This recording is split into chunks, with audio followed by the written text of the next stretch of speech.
Welcome to Webline. Ningshi Ning family के घर पर आई होती है। वहाँ पर दादाजी उसे देखकर कहते हैं कि शौशिशी तुम आ गई। वो दोनों ही एक दूसरे का हालचाल पूछते हैं। सुलव निंगशी को अपने पास बुलाती है। सुयान भी निंगशी को देख रहा था। वो निंगशी के पास जाना चाहता था पर सुलव की वजह से वो नहीं जा पाता। वहाँ पर लॉयर भी था। वो कहता है कि क्या सभी लोग आ गए हैं। दादाजी कहते हैं कि हाँ। तो लॉयर कहता है कि दादाजी यानी कि मिस्टर निंग सी ह्यून ने 3 घर, 2 स्टोर एंड एक ओवरसीज ट्रस्ट सुलभ के नाम पर किया है। जुआंग अंकल कहते हैं कि सुलभ तो एक आउटसाइडर है, तो आप उसे इतनी जायदाद क्यों दे रहे हैं। निंगशी की माँ कहती है कि वो कोई आउटसाइडर नहीं है, वो मेरी बेटी है। दादाजी कहते हैं कि चुप रहो। माना कि सुलभ का हमसे खून का रिश्ता नहीं है, पर फिर भी 20 साल तक वो हमारी डॉटर बन के रही है, इसलिए मैं उसे दहेज के रूप में इतनी जायदाद देता हूँ। सुलभ कहती है कि थैंक यू। फिर से लॉयर कहता है कि अब है कंपनी के शेयर के बंटवारे की बारी, जहाँ पर निंगशी के डैड यानी कि निंग याहुओ को 15%, उसके दूसरे भाई को 6%, तीसरे को 10%, तियानशिन को 10% और निंगशी को 10% मिलते हैं। सुलभ कहती है कि इसमें मेरा नाम क्यों नहीं है। तो सुलभ भी कहने लगती है कि हाँ सही कहा, मेरी बेटी सुलभ को शेयर में हिस्सा क्यों नहीं मिला। वो तो तमाशा खड़ा करने लगती है, दादाजी से लड़ रही थी। तो चियो तुंग नाम की एक लड़की कहती है कि सुलभ तो बाहर की है, पर फिर भी दादाजी ने उसे घर दिया, स्टोर दिए, क्या इतना काफ़ी नहीं है। जबकि निंगशी, उसके अंदर तो निंग फैमिली का ही खून दौड़ता है, तो उसका इतना हक तो बनता ही है कि वो शेयर में भाग ले सके। बेचारी सुलभ की तो यहाँ पर बेइज्जती हो जाती है, तो वो रोते हुए बाहर चली जाती है। निंगशी चियोतोंग की ओर देखकर सोच रही थी कि मैंने कभी नहीं सोचा था कि कोई इस तरह से मेरा पक्ष लेगा। सुलभ बाहर आकर रो रही थी। सुयान उसे चुप कराने आता है तो वो उस पर भड़क जाती है, गुस्सा करने लगती है। सुयान उसे कहता है कि देखो ये सब कुछ निंगशी का ही है, तुम्हारा कुछ भी नहीं है, तो तुम्हें इतना ग्रेडी भी नहीं बनना चाहिए। सुलभ अब चुप हो जाती है एंड थोड़ा होश में आ जाती है, तो वो फिर से अच्छा बनने का नाटक करने लगती है। निंगशी घर वापस आकर लू तिंगशाओ को ये सारी बात बता रही होती है। निंगशी कहती है कि इसमें से उसे कुछ भी नहीं चाहिए। तो लू तिंगशाओ कहता है कि ऐसा है तो तुम क्यों ना अपने हिस्से के शेयर चियोतोंग को दे दो।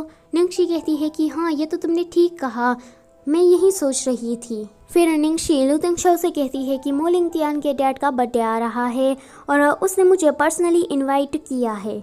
तो लू तिंगशाओ कहता है कि तुम एक एक्ट्रेस हो, इसलिए उसने तुम्हें पर्सनली इनवाइट किया है। निंगशी कहती है कि हाँ मैं समझ गई। अगले दिन ये दोनों ही पार्टी में गए होते हैं।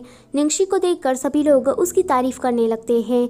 मोलिंग तियान कहता है कि ये निंगशी एक छोटी चालाक लोमड़ी, मासूम सा रैबिट, शूटिंग मास्टर और प्यारी सी मेड, कितने रूप है इसके। लू तिंगशाओ तुम्हारी गर्लफ्रेंड तो सच में अमेजिंग है, इसलिए मैं सोच रहा हूँ कि तुमने जियाओ को क्यों रिजेक्ट कर दिया।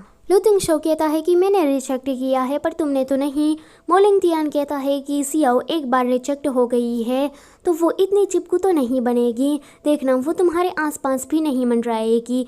तभी ही वहाँ पर जियाओ आ जाती है एंड लू तिंगशाओ से कहने लगती है कि लू तिंगशाओ पास्ट में जो कुछ भी हुआ क्यों ना हम उसे भूलकर फ्रेंड्स की ही तरह रहे। तो लू तिंगशाओ से मना कर देता है कि नहीं, मैं मेरी गर्लफ्रेंड को कोई भी गलतफहमी में नहीं डालना चाहता। तो जियाओ कहती है कि लू तिंगशाओ तुम क्या हमारी 20 साल पुरानी दोस्ती को एक लड़की के लिए ठुकरा रहे हो। तो लू तिंगशाओ कहता है कि वो कोई लड़की नहीं है, वो मेरी फ्यूचर वाइफ है। आगे लू तिंगशाओ देखता है कि निंगशी के पास एक लड़का आया है। उस लड़के का नाम था वांग शंग से। वो अपना इंट्रो निंगशी को दे रहा था। निंगशी कहती है कि मेरा नाम है निंगशी। निंगशी उससे बात नहीं करना चाहती थी, पर फिर भी वो लड़का उसे चिपक ही रहा था। तो वहाँ पर लू तिंगशाओ आ जाता है। लू तिंगशाओ उस लड़की की ओर घूर कर देखता है तो वो तो वहाँ से चला ही जाता है। जियाओ एंड उसके डैड निंगशी को मारने के लिए प्लान बना रहे होते हैं। निंगशी जब बाहर जाती है तो ली रोंग नाम की एक लड़की निंगशी पर चिल्लाने लगती है। वो कहती है कि तुम तो लो क्लास हो, पर फिर भी ऐसी पार्टी में कैसे मुंह उठाकर चली आई, और खुद को क्या तुम लू की वाइफ समझती हो, ऐसा कुछ भी नहीं है। और तुम इतनी घटिया एंड वाहियात हो कि मैं क्या ही कहूँ। तुम्हारे शो बेस भी कितने बेकार होते हैं। निंगशी उसे घूरती है तो वो लड़की कहती है कि घूर क्या रही है, क्या तू मुझे चैलेंज करना चाहती है। निंगशी अपने मन में सोचती है कि ये लड़की आखिर में क्या करना चाहती है।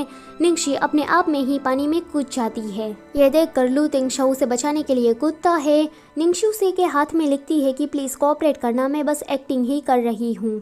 यहाँ पर बाहर लीरोंग सबसे कह रही होती है कि मैंने उसे पानी में धक्का नहीं दिया, वो अपने आप ही गिर गई, पर कोई भी उसकी बात पर यकीन नहीं कर रहा था। सभी लोगों को ये लग रहा था कि लीरोंग ने निंगशी को धक्का दे दिया। लू तिंगशाओ निंगशी को पानी से बाहर लेकर आता है। निंगशी बेहोश होने का नाटक करने लगती है। लू तिंगशाओ लीरोंग के ऊपर गुस्सा करने लगता है कि तुम्हारी ही वजह से यह सब कुछ हुआ है। वहाँ पर लू तिंगशाओ पुलिस वालों को भी बुला लेता है। नर्स आकर कहती है कि निंगशी की दिल की धड़कनें बंद हो गई है, क्या पता वो मर भी सकती है। लीरोंग तो डरने लगती है। जियाओ की वो सिस्टर थी एंड जियाओ का ये प्लान ही था निंगशी को मारने के लिए। पुलिस लीरोंग को पकड़कर ले जाती है। जियाओ लू तिंगशाओ को समझाने लगती है तो लू तिंगशाओ कहता है कि किसी ने मेरी वाइफ को मारने की कोशिश की है, तो मैं जानना चाहता हूँ कि इसके पीछे किसका हाथ है। लू जिंगली भी शाओबाओ को लेकर वहाँ पर आ जाता है। शाओबाओ रोने लगता है एंड वो कहता है कि मुझे अपनी माँ चाहिए, मुझे माँ से मिलना है। सभी लोग तो शौक हो जाते हैं कि शाओबाओ बोल रहा है।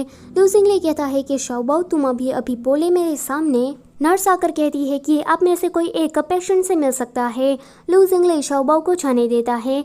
शाओबाओ अंदर आकर रोने लगता है तो निंगशी कहती है कि मैं ठीक ठाक ही हूँ, मैं बस नाटक कर रही हूँ। शाओबाओ कहता है कि माँ अब बहुत ही बुरी हो, तो वो कहती है कि प्लीज़ मुझे माफ़ कर देना, मेरे भी कुछ कारण हैं। पर ये बात बुरी कैसे हुई, मेरा शाओबाओ तो इस वजह से बोलने लगा है। फिर शाओबाओ बाहर जाता है। निंगशी को भी ले जाया जाता है। नर्स कहती है कि अब ये खतरे से बाहर है। जियाओ अपने मन में सोचती है कि ये साली मर क्यों नहीं गई। इसी के साथ ये वाला चैप्टर होता है यहीं पर ही ख़त्म। Don't forget to like, share and subscribe. Thank you for watching.